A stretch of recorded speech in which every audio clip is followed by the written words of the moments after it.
Welcome everybody to Forza Horizon 4, and today we're taking a look at the 1997 Land Rover Defender 90. Now this is a continuation of the 90, which was introduced in 1983 as a replacement for the aging Series 3, but with the introduction of the Discovery in 1989, the 90 needed a name of its own, so therefore it was given the prefix of Defender, which was introduced in 1990 and lasted until 2016.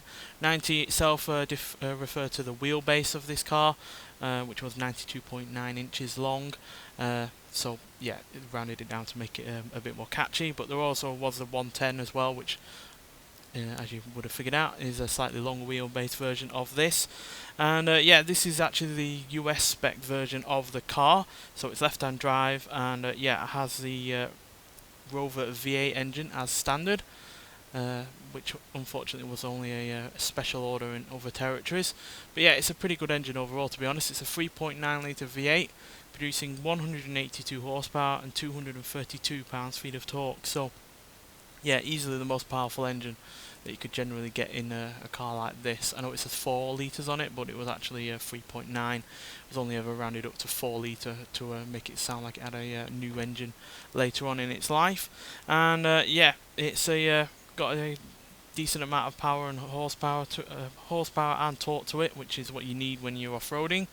There were diesel variants with turbochargers on them, but even they didn't have anywhere near the torque of this, which is a shame because obviously you need all the torque you can get.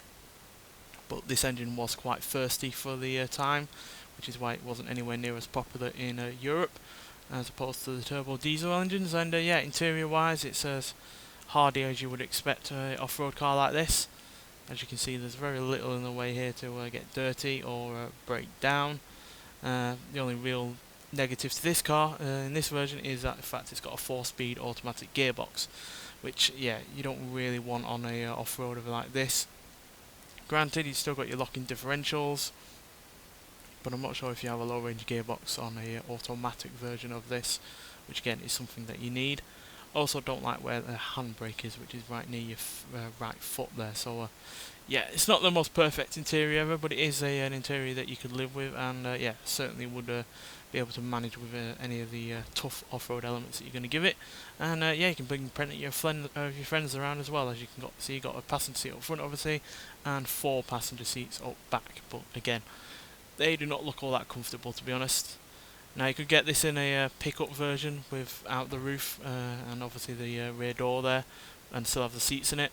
But yeah, I'd prefer the roof on it, to be honest. And yeah, also came in a 5-door variant and double cab pickup variant, and yeah, plenty of different versions you can have for this car. But yeah, this is the one to have as far as I'm concerned, because it's still got all the off-road capability. You can still fit 6 people in it, but at the end of the day, it's not massive, and yeah, it's actually quite a small off-roader.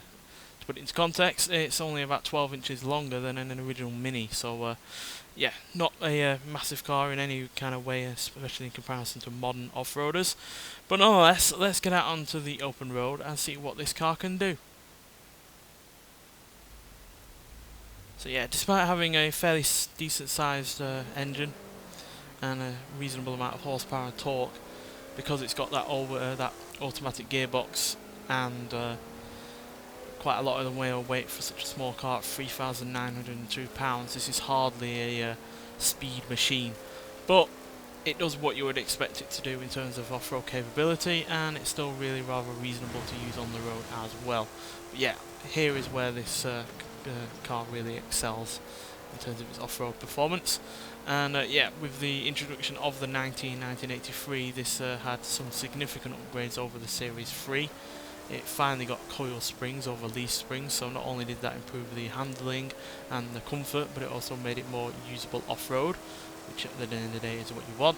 And yeah, obviously the interior was improved, the engines were improved, so yeah, this is basically a continuation of those improvements that the 90 and the 110 started themselves.